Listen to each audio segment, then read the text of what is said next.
la clase, bueno, decirle que invertimos un poco la presentación que estaba en el sílabo, porque considero yo más importante que primero enfrentemos la parte de abordaje de diagnóstico a través de una historia clínica usando la semiología pediátrica, para que luego hablemos de crecimiento, que es una parte integrante ya de ese componente que viene a ser la parte del examen físico.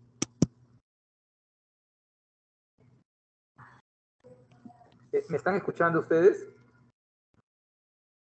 Sí, doctor. Sí, doctor. Muy bien. Entonces, como le decía, en tanto sube la presentación, hay diferencias importantes entre el abordaje diagnóstico a través de una historia clínica en el niño y en el niño y el adolescente respecto del adulto, por características muy especiales que son de orden de tipo biológico, de orden de tipo administrativo y de orden de tipo legal. Creo que ustedes este año también, no sé si ya lo llevaron o llevan el curso de medicina legal. Y ya les habrán señalado que la historia clínica es un documento legal que puede ser utilizado para fines judiciales o fines administrativos con repercusión legal. Por lo tanto, es para mí muy importante que vayamos estableciendo esas diferencias. Entonces, una de las primeras diferencias que hay en eso es la participación de un tercero, porque normalmente un niño en ciertas edades no es capaz de brindar una información confiable. Y no solo eso, sino que también un niño no es responsable de aquellas versiones que puede dar y no son verificadas por un adulto.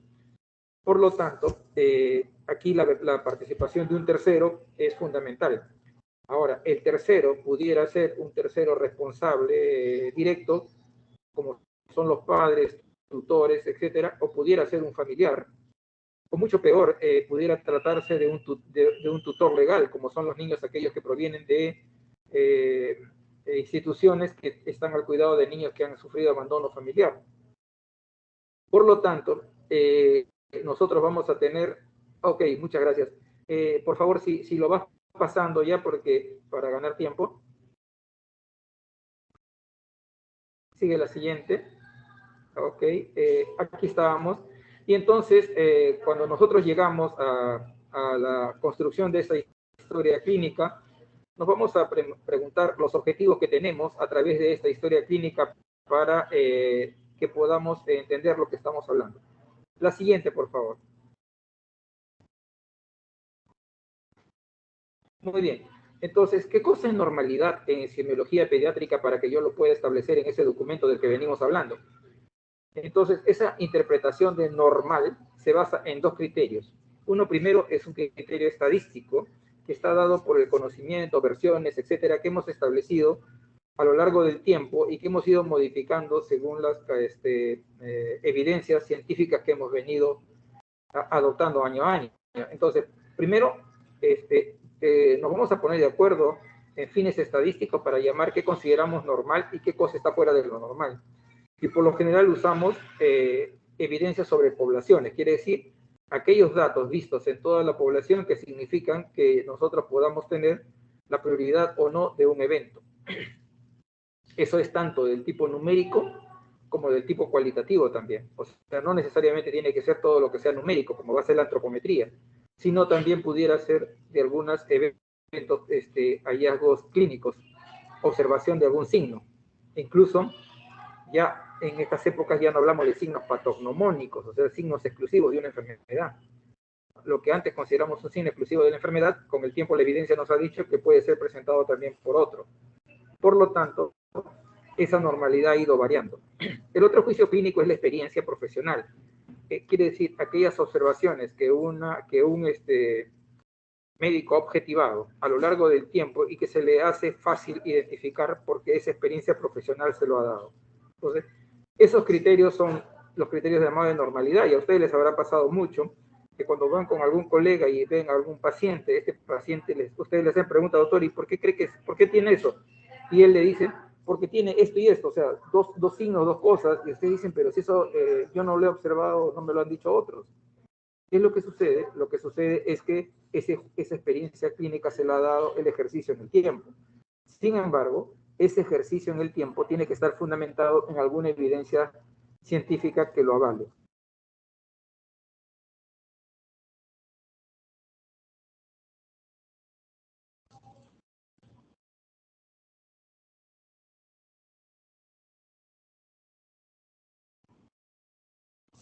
La siguiente, por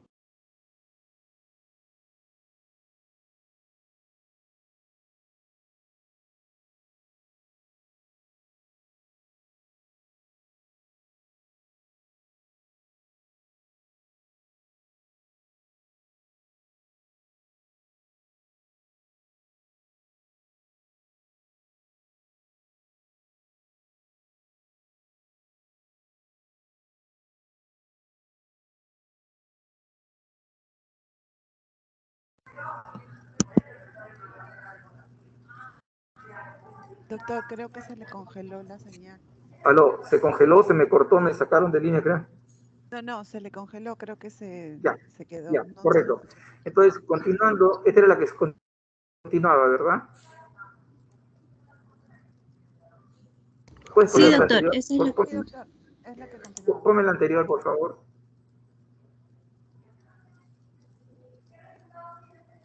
Ya, sí, ahora sí, pasa ese entonces. Ya, la otra parte eran los factores intervinientes en la relación médico-paciente o médico-tutor, y aquí es muy importante cómo nos llevamos nosotros con el padre, porque muchas veces el niño no es capaz de expresar cuál es la sensación que tiene por la persona que lo está evaluando. Probablemente a algún niño nosotros le podamos no caer muy bien, pero si el padre ha tenido una buena relación con nosotros, de todas maneras el niño va a ser evaluado por nosotros porque va a ser decisión de sus padres.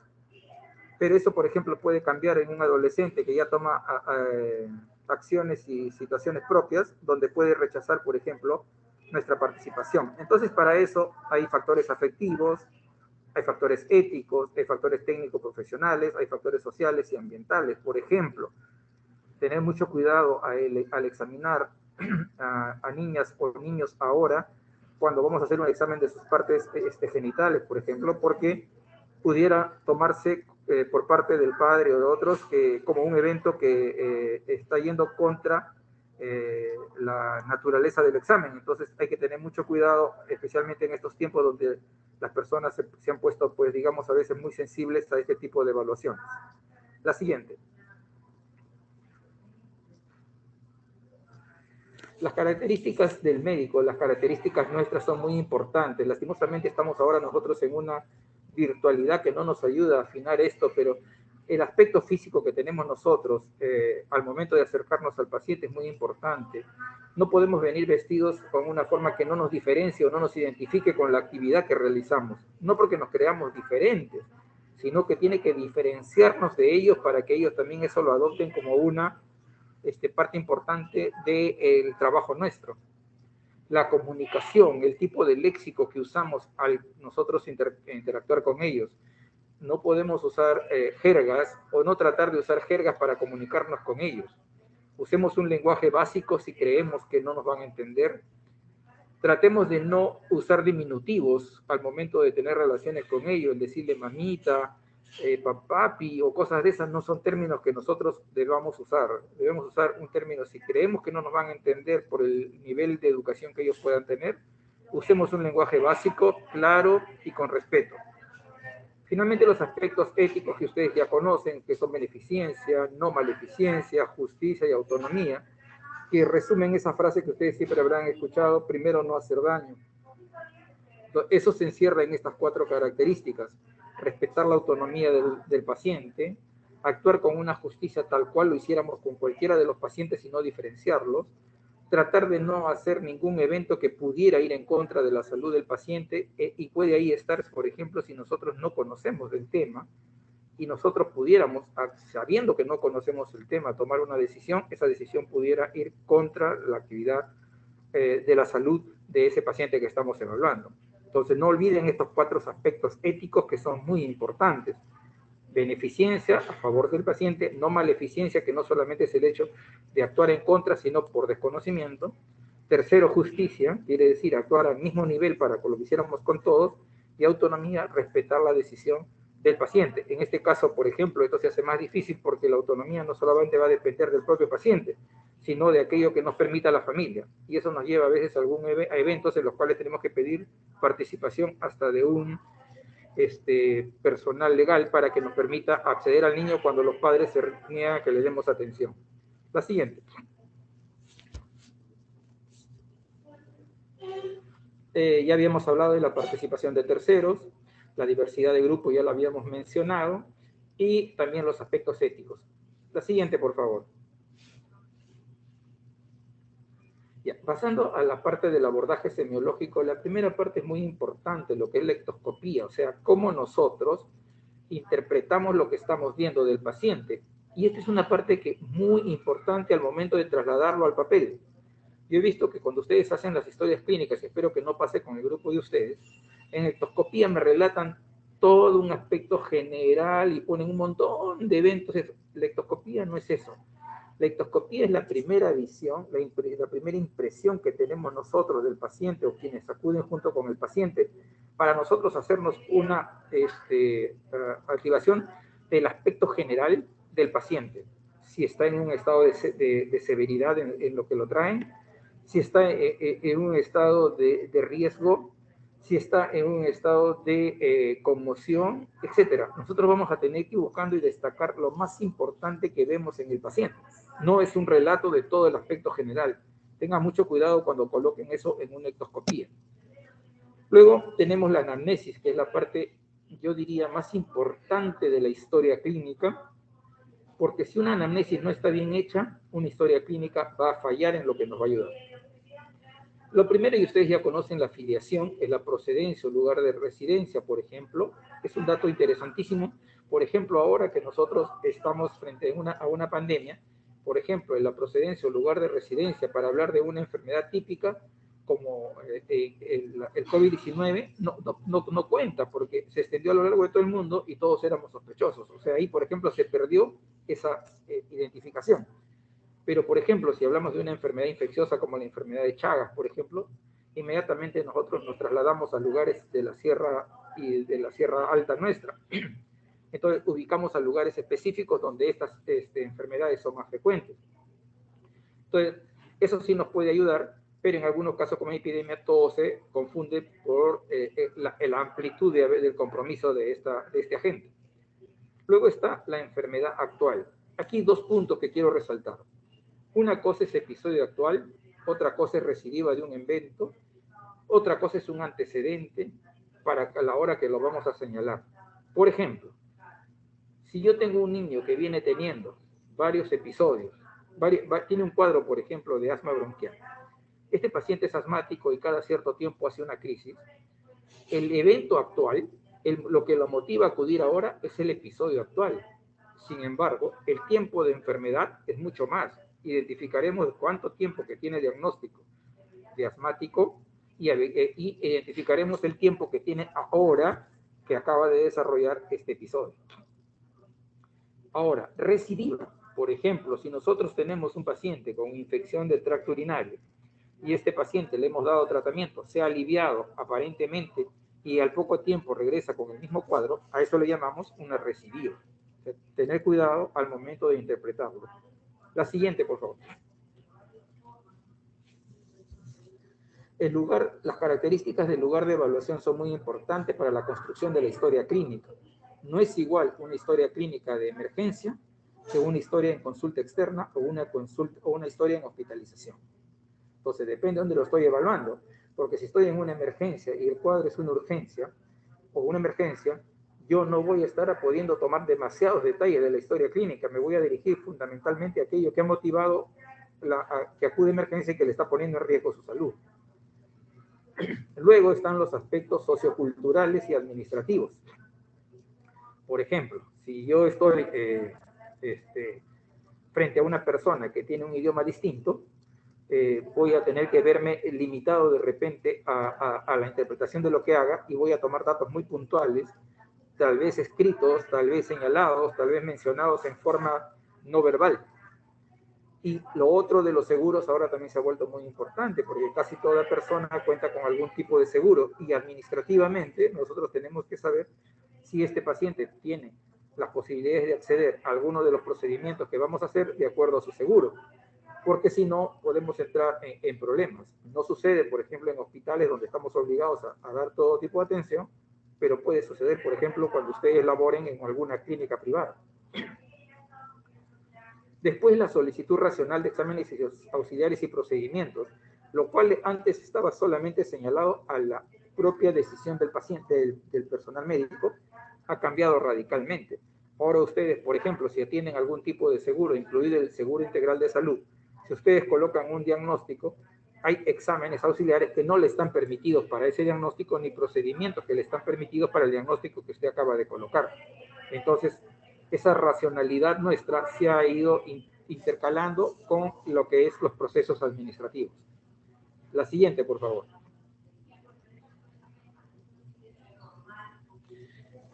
La otra parte importante es la colocación de las funciones biológicas. Apetito, sed, micción, orina, deposiciones, sueño, peso. No es lo mismo obtener ese dato de un adolescente que le va a contar todo cómo él siente, de un bebé como el que lo están viendo en la foto que está siendo alimentado. Probablemente la mamá nos dará sus propias versiones de lo que ella entiende por apetito, por sed, por micción, por las características de la orina, por las características de las deposiciones, por el sueño, porque hay madres que pueden decir, mi niño no duerme nada, y puede ser que la madre interpreta no dormir nada porque ella tiene una expectativa de que el niño duerma mucho más. Entonces son hechos subjetivos que ustedes van a tratar de hacerlos objetivos al momento de colocarlos en la historia. La otra parte, y también muy importante, es la historia nutricional del paciente. ¿Qué esperamos de esta historia nutricional del paciente? O sea, aquí nosotros no debemos hacer tan fáciles como decir interconsulta a nutrición. No, debemos tener algún esquema de obtención de información, por lo menos básica, para darnos una idea de lo que el niño come, para interpretar si lo que vamos a ver en ellos pudiera ser reflejo de una malnutrición. Luego, las inmunizaciones. Entonces, aquí, por ejemplo, ¿cuál es el esquema local que usamos, regional, o cuál es el esquema nacional? Por ahora, en el Perú, el esquema nacional rige para todo el país. Entonces, por supuesto, existen las clínicas o los ambientes privados donde el esquema puede ser recibido desde el prestador de salud, pero todos deben cumplir por lo menos con el aporte básico de lo que señala el esquema nacional de inmunizaciones a nivel nacional.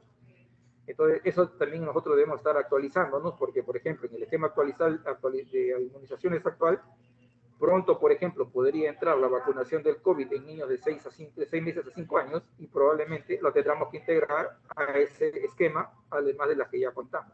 Entonces, esto también es variable. Los antecedentes personales, fisiológicos, patológicos, prenatales y postnatales, los vamos a ir obteniendo dependiendo de la edad del paciente. Si ustedes tienen un neonato, por ejemplo, al que están evaluando, los datos prenatales y perinatales van a ser pues muy fluidos. Si están viendo a un chico de 15, 16, 17 años, probablemente la madre ya ni se acuerde de los datos de su acción perinatal ni tampoco prenatal. Entonces esto es importante porque cuando les den el formato de historia clínica que usamos ahora en la asignatura, les van a poner esos datos, y a veces están ocupándose de chicos de 17 años y me ponen control prenatal 8, fue controlado, le hicieron sus exámenes. Yo dudo que una mamá se acuerde de todo eso después de 16 años. Así que tengan cuidado también a la hora de colocar esa información. Y un dato que aquí les quiero destacar, cuando les hablaba yo de antecedentes y de lo que es enfermedad actual. Si yo tengo, por ejemplo, un paciente que tiene síndrome de Down, ¿el síndrome de Down se le va a pasar en algún momento de su vida? No, no se le va a pasar, porque él nace con esa alteración genética que le lleva a que preserve ese diagnóstico de por vida. Entonces, eso no lo coloquen nunca en antecedentes. Eso va a la parte de la historia donde ustedes empiezan relatando que se trata de un niño portador de síndrome de Down que viene por el motivo que sea, ¿no? Ya puede ser un problema respiratorio, diarreico, cardiovascular, lo que fuera, pero nunca deja de ser Down. O, por ejemplo, si tienen un paciente que se fracturó hace 7 años, eso sí, se corrigió completamente, ya no tiene ningún recuerdo de eso, eso sí va a antecedente, porque ya no es la fractura lo que está motivando que venga, sino eso fue algo que le ocurrió hace un tiempo. Entonces, ¿para qué lo pongo si ya no me va a servir? Le puede servir, porque de repente ese antecedente de esa fractura puede haber sido parte de una enfermedad que él, sin darse cuenta, le causó en ese momento una fractura y no fue reconocido como parte de la enfermedad que usted ahora va a identificar. La siguiente. Entonces, aquí los antecedentes familiares también van destacando dependiendo del momento en que nosotros evaluamos al niño. Por ejemplo, como le decía, a más pequeño van a ser muy importantes las características de la madre, la historia obstétrica, cómo fue la gestación, cómo fue el parto. Doctor, pero usted solamente me está diciendo cuando sea pequeño, pero ¿qué tal es un niño grande que tiene parálisis cerebral o que, o que por culpa del sufrimiento fetal agudo que tuvo o de la hipoxia perinatal que hizo ahora tiene un problema neurológico? Ah, por supuesto. Entonces yo lo voy a colocar eso como un antecedente que me puede a mí orientar a que fue el causante de la enfermedad que yo veo ahora. Correcto, lo pondré. Pero si es un niño, por ejemplo, que no tiene ningún tipo de eventos alrededor y que ya tiene bastante edad, es probable que esos datos ya no se obtengan. Los antecedentes socioeconómicos deben ser relevantes para el caso que estoy evaluando. O sea, no debo poner siempre todo lo mismo. No que cría 4 gatos, tiene 3 perros, etc. Si eso para mí no es importante a lo que estoy evaluando, entonces no lo voy a poner. Por ejemplo, usted le lleva un niño porque lo van a intervenir por una apendicitis. ¿Tendrá algo que ver el gato? Si usted me dice que hay alguna evidencia que dice que los gatos pueden transmitir algún tipo de contagio que me pudiera llevar a una apendicitis, yo le haré caso. Pero si no, no tendría ningún sentido. Pero si me viene un chico por un proceso respiratorio, probablemente sí sea importante saber que cuenta o no cuenta con mascota.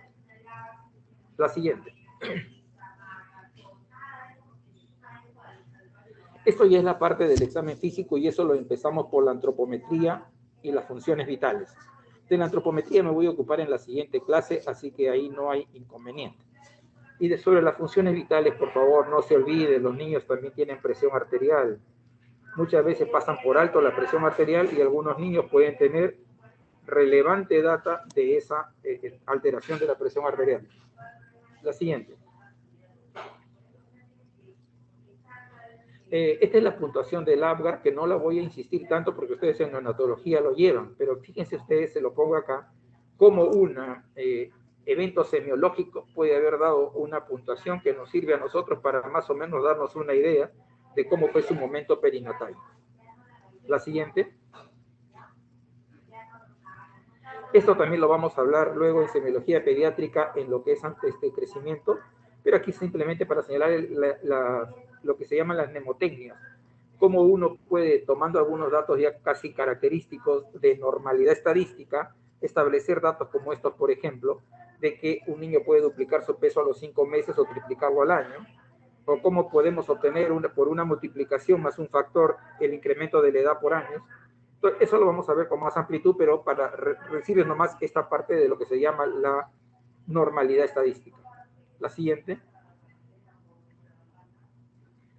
Esta parte sí yo quisiera que se familiaricen mucho con lo que es las características de la piel. No solo en el niño, porque me van a decir que solamente para pediatría, no. En el niño y en el adulto y en cualquier persona. La piel es lo que los semiólogos le llamaron hace muchos años la ventana del cuerpo. Esto es lo que nos permite ver qué cosa podría haber hacia adentro, no solamente por las características semiológicas vistas al sentido de la vista, sino al tacto. Nosotros podríamos sentir hasta, por ejemplo, en la audición. Recuerden ustedes los famosos crépitos subcutáneos, donde uno al aplastar y al escuchar un ruido tipo acartonado ya puede estar pensando en un enfisema. Un cambio de la coloración, la palidez, por ejemplo, rápido nos va a hacer pensar en un cuadro de anemia. Una coloración azulada nos va a reconocer muy rápidamente cianosis, y dependiendo del lugar donde esté, hablamos de cianosis periféricas o centrales. O sea, la piel es una cosa de la cual ustedes no tienen tanto que verla en una diapositiva, sino trabajarla con todos sus sentidos. La siguiente. Aquí, por ejemplo, algunas características que ya rápidamente nos hacen reconocer, por ejemplo, un niño con dermatitis eczematosa a la izquierda, un niño con un cuadro de acarosis a la derecha y un cuadro eruptivo a la parte inferior. La siguiente. o ese niño, por ejemplo, con una hiperpigmentación marcada y con cambios genitales que ya nos hace reconocer, por ejemplo, a un cuadro de hiperplasia suprarrenal congénita. La siguiente. No olviden también, por favor, ocuparse mucho de la boca. La boca también es un signo, un área que nos da mucha información, pero le hemos ido abandonando y le hemos ido dejando a otras formaciones profesionales como los odontólogos. Reconocer importantemente en pediatría el brote dentario, las características de la úvula, por ejemplo, una úvula que es bífida nos hace sospechar en varios cuadros congénitos, la ausencia o no presencia de algún diente también nos hace sospechar de eso, la hipoplasia del esmalte dentario también nos lleva a sospechar en varias enfermedades, las características de la lengua, las características de la orofaringe son muy importantes y, como vuelvo a repetirles, no son para describir en una clase, sino para observarlas en el día a día del examen físico. La siguiente. Los oídos, otra cosa que no utilizan, no ven, no buscan. Cómprense su otoscopio y miren oídos por todo lado. Porque en el oído, aparte de la formación externa, que ya nos da algunas características por su implantación, por su hipoplasia, por la aparición, por ejemplo, de las famosas apéndices preauriculares que nos hacen sospechar en patologías renales, también la parte del tímpano brinda gran información de lo que pasa en el oído medio y eso indirectamente de lo que está pasando en las vías aéreas superiores. La siguiente. El cuello, bueno, yo soy endocrinólogo pediatra, así que yo ando tocando el cuello siempre porque busco la característica de la tiroides. No la dejen de ver ustedes tampoco, pero recuerden que en esa área tenemos grandes pasos de los vasos venosos y arteriales importantes que nutren al cerebro. Recordar que también ahí tenemos las áreas de los linfáticos que generalmente nos pueden dar la expresión de alguna enfermedad linfática o de una enfermedad reactiva a algún proceso infeccioso que está en la vecindad. La siguiente. Las caderas. No olviden a todo niño evaluarle las caderas en la búsqueda de displasia de cadera. Ustedes habrán visto ahora que muchos controles los desarrolla el personal de enfermería y cada momento le van a estar derivando a ustedes pacientes porque los pliegues no coinciden. La interpretación de esos pliegues también es importante que se familiaricen con ellos porque la asimetría de pliegues no necesariamente es displasia de cadera. A más pequeño sea el niño, son más importantes las maniobras de Barlow y Ortolani. La siguiente. Ahí las tienen ustedes en expresión para que vean cómo es que se busca, pero hay que hacerlo en forma práctica. Así que si acceden a algún niño pequeño en la familia, en el grupo, en la vecindad, entre sus amigas, amigos, practiquen eso en ellos, que pueden ser niños sanos, para que les ayude a reconocerlos. En neonatología es una maniobra básica que se le realiza a todo neonato dentro de su evaluación. La siguiente. Esto ya van a tener ustedes una clase específica que es el desarrollo del adolescente. Yo simplemente recordarles que esta clasificación de Tanner, que se sigue usando hasta la actualidad y que básicamente evalúa dos cosas. En la mujer, el desarrollo y crecimiento mamario. En el hombre, el desarrollo de las gónadas, o sea, de los testículos y las características del pene. Y en ambos, la aparición del vello púbico, que tiene diferencias según el sexo, siendo diferente en la mujer que en el varón, y alcanzando los cambios primero la mujer y después el varón. La siguiente. Ya, en esta propuesta dinámica que yo les pongo acá de abordaje al diagnóstico que lo hice a través de llegar al COVID-19, ahí se los voy a dejar para que ustedes lo compartan y lo interpreten, pero básicamente les quiero decir que se refiere a lo siguiente. Hasta ahora nos han enseñado a hacer un abordaje al diagnóstico a través de los signos y síntomas, aquello que se llama la agrupación en síndromes. ¿Es así correcto que les han enseñado o ya ha cambiado un poco la educación para ustedes?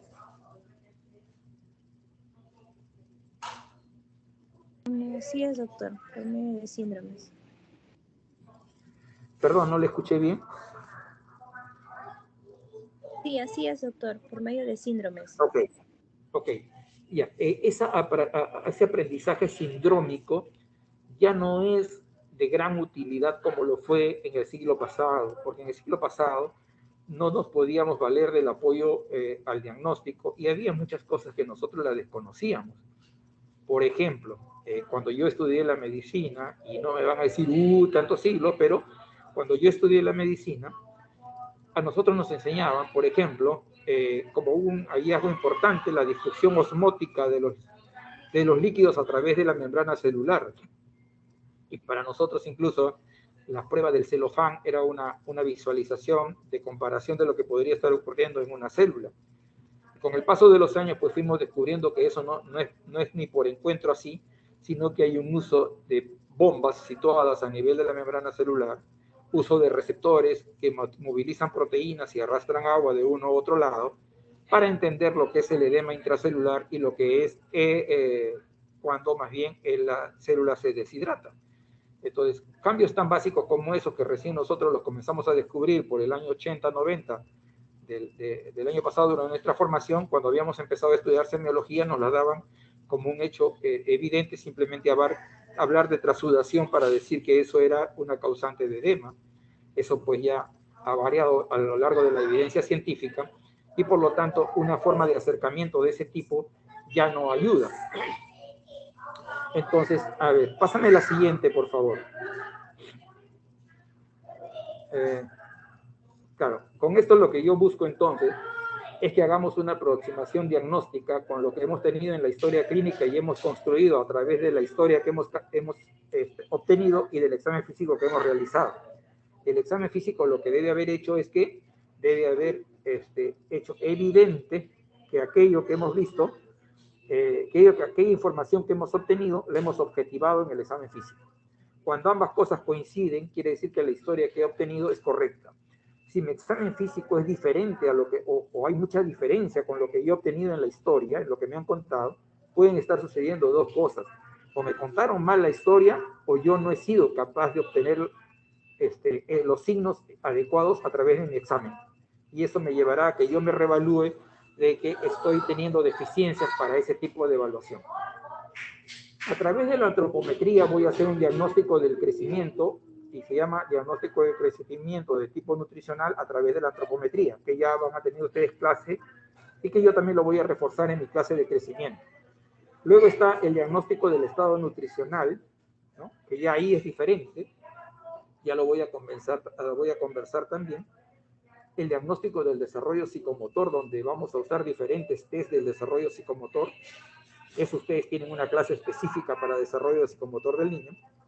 Y diagnóstico patológico, que es lo que estamos hablando al acercarnos a través de tradicionalmente los síndromes. La siguiente. Ya, a ustedes cuando ingresaron en los primeros años probablemente le hicieron este triángulo que sigue vigente, que es la interrelación entre el medio ambiente, la gente y el huésped. Y esto es a lo que yo ahora le llamo un abordaje diagnóstico dinámico, considerando la interacción de ellos tres. Primero, el medio ambiente está expresado en esa historia clínica cuando usted señala residencia, procedencia, lugares que normalmente, en los que normalmente transcurre el niño. Porque, por ejemplo, en la historia clínica pueden haber obtenido que el niño vive por decirles, el Agustino, en uno de los asentamientos humanos del Agustino, y usted dice, bueno, entonces ahí, ¿qué es lo que más persiste todo? Pero luego yo le digo, sabe que ella vive ahí, pero la mayoría del día la madre es vendedora ambulante y anda con su niño, y no ahí, sino anda, por ejemplo, en Puente Nuevo, y entonces las diferencias entre los dos lugares y a lo que se expone el niño es distinto. Entonces, por eso es muy importante conocer no solamente procedencia, sino específicamente residencia y los lugares en los cuales permanece el paciente. Luego es conocer al huésped, o sea, al paciente, y eso es lo que ustedes hasta ahora ya se han formado. O sea, ustedes han llevado su biología, han llevado su histología, han llevado anatomía, han llevado fisiología y han llevado fisiopatología. Entonces ustedes saben qué cosa, cómo es el huésped. Y luego ustedes van a tratar de, a través de la historia, hacerse una idea de quién puede haber sido el agente. Entonces, yo en este ejemplo, que ahí se lo dejo para que lo vea, por favor, señorita delegada, se los transmite a todos sus compañeros para que ellos lo puedan ver, porque eso es una cuestión más amplia del COVID-19 que yo lo hice, no en este momento, sino cuando el COVID recién se iniciaba, y ya ha perdido un poco de vigencia, pero quiere dar a entender lo siguiente. Por ejemplo, para todos el primer medio ambiente detectado allá en esa ciudad de Wuhan, en China, luego se hizo mundial y todos éramos susceptibles. Entonces los huéspedes éramos todos susceptibles porque todos estábamos en un medio ambiente en el que un agente conocido como SARS-CoV-2 estaba dando vueltas. Y ahora con todas sus variantes. Pero independientemente de lo que quiero decir es lo siguiente. Dentro de ese medio ambiente, ¿cómo interactuó el agente con el huésped? Evitemos ahorita en el comentario que voy a hacer al COVID-19 que está en estas diapositivas y más bien relacionémoslo con otros, por ejemplo. Por ejemplo, hablemos de un germen más conocido para ustedes, como puede ser, por ejemplo, el neumococo. Cuando yo digo, bueno, sí, yo sospecho que este niño tiene un problema de una neumonía adquirida en la comunidad y por un neumococo. Ah, perfecto. Entonces, a ver, señor, en el medio ambiente en que se desarrolla, sí, mire, vive en un ambiente de hacinamiento, donde hay personas que han estado con procesos respiratorios, ok, entonces, ha estado en un ambiente donde puede haber circulado este agente. Segunda pregunta, ¿quién es el agente? Ah, es un neumococo. ¿Y qué cosa es el neumococo? Ah, es un gran positivo. Ya está bien, es un gran positivo, pero ¿qué características tiene? Solamente me va a decir usted que es un gran positivo, es como que yo le tomo la foto y le digo es hombre o mujer, no me ha dicho nada. Entonces, aquí hay que conocer las características de la gente. ¿Dónde lograron ustedes eso? En microbiología. Ahí les enseñaron las características que tienen un neumococo, por ejemplo. Que tiene pared bacteriana, que tiene cápsula, ya, o sea, ya no solamente en mujer, sino ya le voy viendo que tiene cabello largo, que tiene otras cosas. Pero ahí insuficiente, no. Quiero saber qué cosa es lo que tiene entonces en su pared, qué es lo que tiene en su membrana. ¿Qué tipo de enzimas usa para liberar o poder interactuar con una célula? Ah, bueno, ya lo voy describiendo más, y si ya voy tanto y lo conozco y ya puedo haber llegado incluso a conocer qué tipo de neurominodasas tiene, entonces ya incluso llego a decir cómo es capaz de interactuar este agente cuando se ponga frente a algún grupo celular. Y luego miro al huésped al otro lado y le digo, ajá, y entonces cuando este agente llegó, ¿cómo interactuó con este huésped? Ah, doctor, es que sabe que la otra persona que lo tenía lo expulsó a través de las gotitas de fluido, y las gotitas de fluido llegaron al huésped, ingresaron a sus vías respiratorias,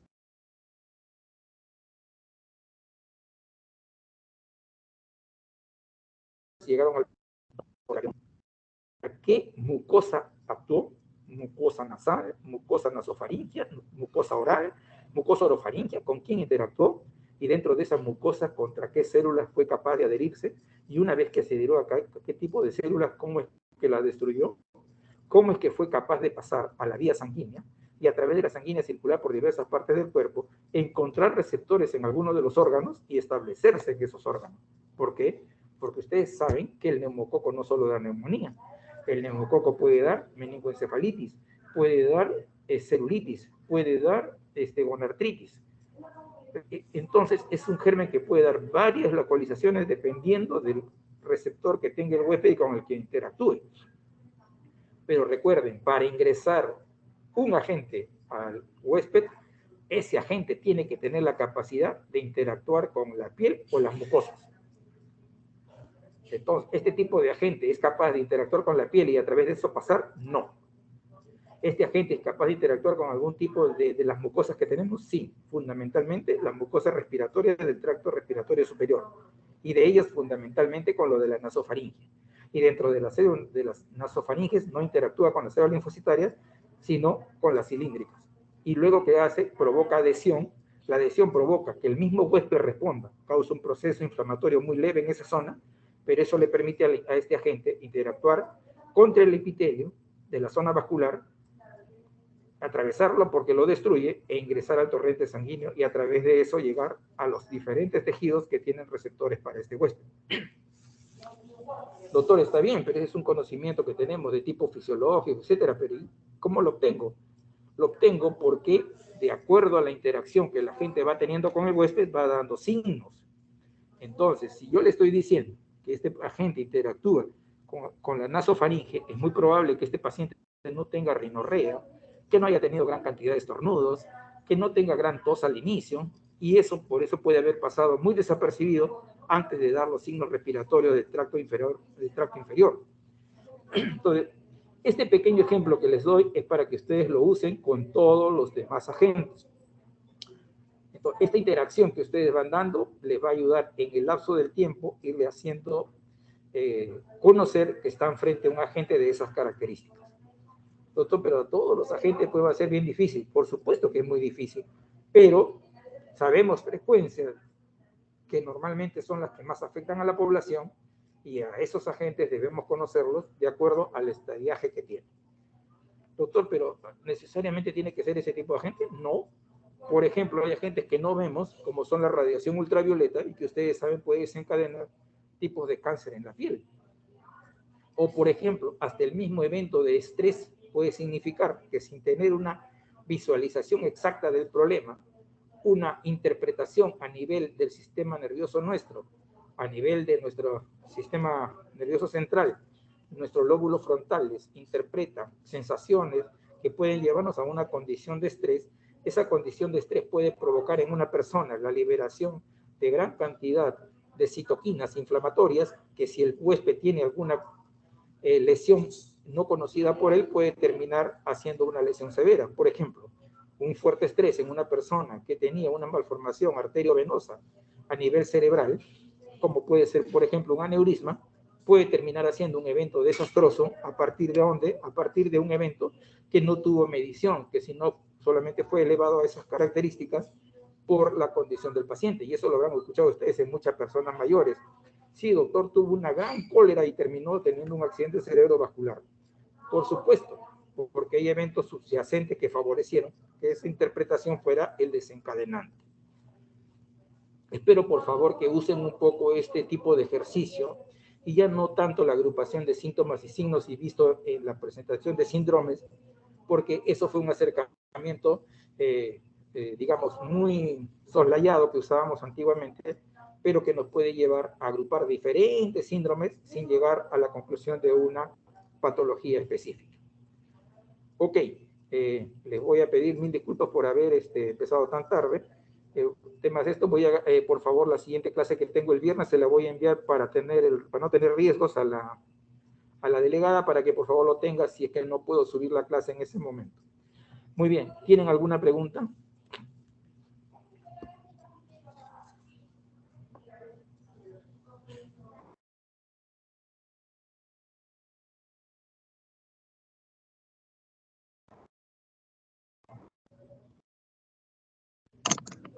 Parece que no, doctor. Ok, entonces si no hay ninguna pregunta, por favor le voy a pedir a la señorita delegada que le comparta este PowerPoint a todos sus compañeros y con mi grupo, por favor, nos encontramos a las 11. Muchas gracias. Muchas gracias, doctor. Gracias, doctor. Gracias, doctor. Muy bien, hasta luego.